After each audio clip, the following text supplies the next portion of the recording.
Hello everyone, welcome to Smart Study channel. So this is another lecture on our series Quick Knowledge Crunch, and in this series we are currently discussing about women freedom fighters, right? तो इसी में हमारा third lecture है। इससे पहले हमने Rani Lakshmibai, Bhikaji Cama and Annie Besant को discuss किया था। हमने उनके रिलेटेड इम्पॉर्टेंट क्वेश्चंस भी देखे थे। तो आज हम कंटिन्यू करेंगे और इसमें आज हम कवर करेंगे सरोजनी नायडू को।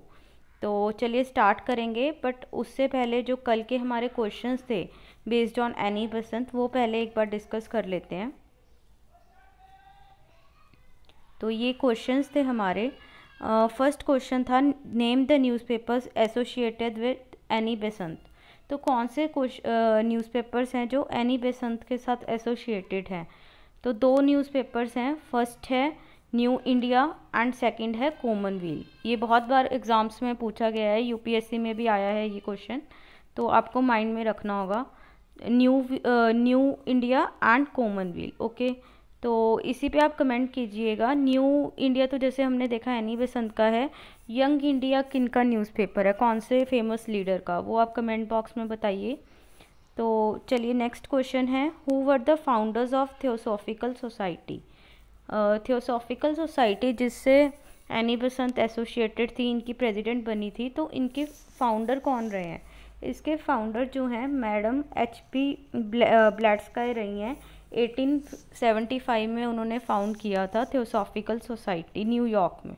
ओके, तो ये हो गया। एंड थर्ड क्वेश्चन जो हमने देखा था वो हमने कहा था कि मेंस के लिए बहुत इंपॉर्टेंट है, जो था discuss the contributions made by Annie Besant to Indian struggle for independence, right. तो इसमें हमें एनी बेसेंट की कॉन्ट्रीब्यूशंस बतानी है। उसमें बेसिकली जैसे हमने कल डिस्कस किया था होम रूल मूवमेंट का, फिर उसके बाद उन्होंने सेल्फ रूल की डिमांड की, फिर एक्सट्रीमिस्ट और मॉडरेट्स के यूनियन में भी हेल्प किया, राइट। फिर उसके बाद जो है वर्कर्स के राइट्स के लिए, वुमेन के फ्रीडम राइट्स के लिए उन्होंने आवाज़ उठाई थी, तो वो आप सब मेंशन करेंगे। एंड फिर उसके बाद इन एक्टिविटीज़ का क्या इम्पेक्ट पड़ा ब्रिटिशर्स पे, 1917 का अगस्त डिक्लेरेशन आया, राइट। तो वो सब चीज़ें डिस्कस होंगी। उसके बाद रोलेट सत्याग्रह में भी जो इन्होंने स्टूडेंट्स वगैरह को प्रिपेयर किया था, मास जो अट्रैक्ट हुआ था एनी बेसेंट से, तो उन्होंने रोलेट सत्याग्रह में भी गांधी जी की हेल्प की थी, तो वो भी आप इसमें मेंशन करेंगे। ठीक है, तो ये हुआ एनी बेसेंट का टॉपिक। अभी हम आज के टॉपिक पे मूव ऑन करते हैं जो है सरोजनी नायडू। अभी सरोजनी नायडू को हम नाइटिंगेल ऑफ इंडिया भी बोलते हैं, राइट। तो नाइटिंगेल ऑफ इंडिया इनको क्यों बोला जाता है? नाइटिंगेल कौन होती है? जैसे हिंदी में देखें तो कोयल को बोलते हैं। कोयल क्योंकि वो मीठा गाती है, राइट। तो इनको कोकिला बोला जाता है, भारत की कोकिला, क्योंकि इनकी जो आवाज़ थी वो बहुत मीठी थी। ये जैसे पोइटेस थी, बहुत अच्छी अच्छी पोएम्स भी लिखी हैं इन्होंने, और फिर ये गाती भी अच्छा थी, इसलिए इनको टाइटल दिया गया नाइटिंगेल ऑफ इंडिया। अब आपको ये मेंशन करना है कमेंट बॉक्स में कि ये टाइटल किसने दिया था इनको। ओके, तो चलिए आगे इनकी अभी हम इंडिपेंडेंस स्ट्रगल में रोल देखने से पहले इनके जो बैकग्राउंड है वो देखते हैं। तो इनका जो बर्थ है वो 13 फरवरी 1879 में हुआ था हैदराबाद में, और बंगाली फैमिली थी। इनके फादर जो थे उनका नाम था अघोरेनाथ चट्टोपाध्याय, एंड जो मदर थी वो थी सुंदरी देवी चट्टोपाध्याय। तो एक बंगाली फैमिली में इनका बर्थ हुआ। उसके बाद इन्होंने मद्रास से अपनी ग्रेजुएशन की, यूनिवर्सिटी ऑफ मद्रास से। एंड उसके बाद क्या था, अगर हम सरोजनी नायडू की बात करें तो ये बहुत इंटेलेक्चुअल थी। मीन्स अगर उस टाइम पे हम वुमेन एम्पावरमेंट की बात करेंगे ना, तो सरोजनी नायडू का नाम बहुत ऊपर आता है, क्योंकि एक साइड तो इन्होंने जैसे बहुत ब्रेवरी से इंडियन इंडिपेंडेंस में पार्टिसिपेट किया, राइट। उसके बाद ये अगर इंटेलेक्चुअल देखें तो बहुत ही इंटेलिजेंट थी, मीन्स मल्टी टैलेंटेड थी। जैसे ये पोइटेस भी थी, लिखती अच्छा थी।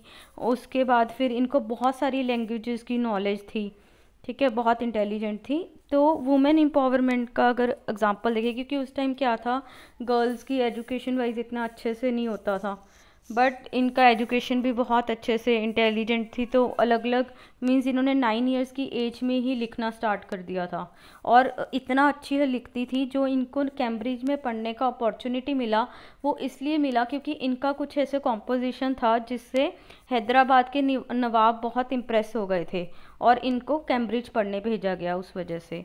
तो देख सकते हैं आप कितने इंटेलिजेंट थी ये। उसके बाद जब इनकी पढ़ाई पूरी हो जाती है तो इनकी मैरिज होती है प्रदीपाती नायडू से।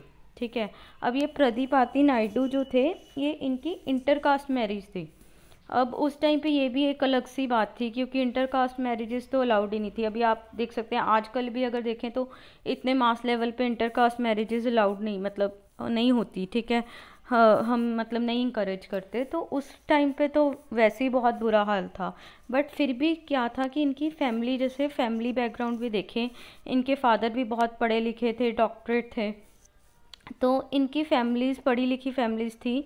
उन्होंने एक्सेप्ट किया, उन्होंने कुछ ऐसा मतलब कुछ नाराज़गी वगैरह ओपोज नहीं करा, उन्होंने इनकी मैरिज को हैप्पीली एक्सेप्ट किया गया। ठीक है, तो ये उस टाइम के अकॉर्डिंग एक अलग सी बात थी, राइट।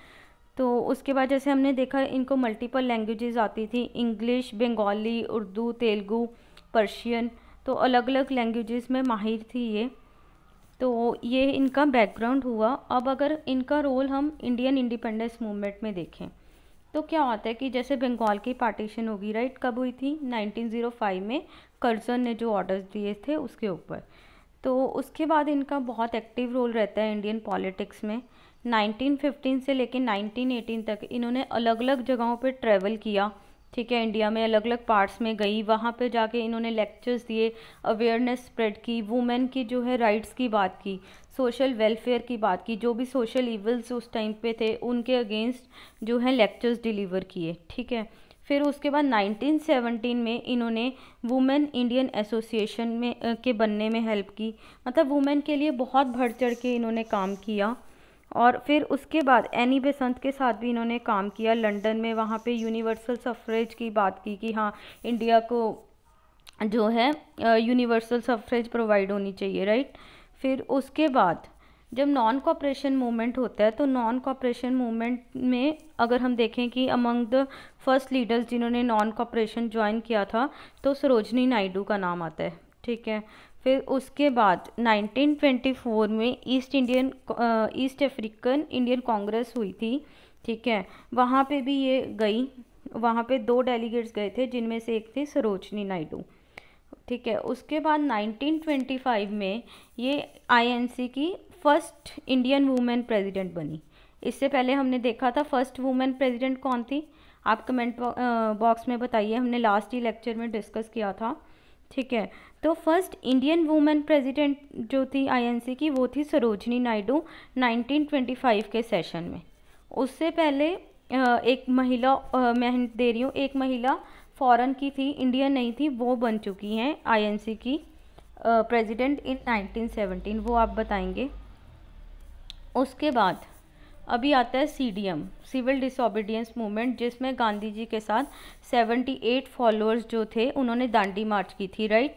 तो उसमें भी इन्होंने पार्टिसिपेट किया। पहले क्या था, गांधी जी चाहते नहीं थे कि लेडीज़ भी पार्टिसिपेट करें उसमें, क्योंकि वो पूरा एक ऐसा दांडी मार्च इतना लंबा जैसे हुआ, वो मार्च से अप्रैल तक चला था, राइट।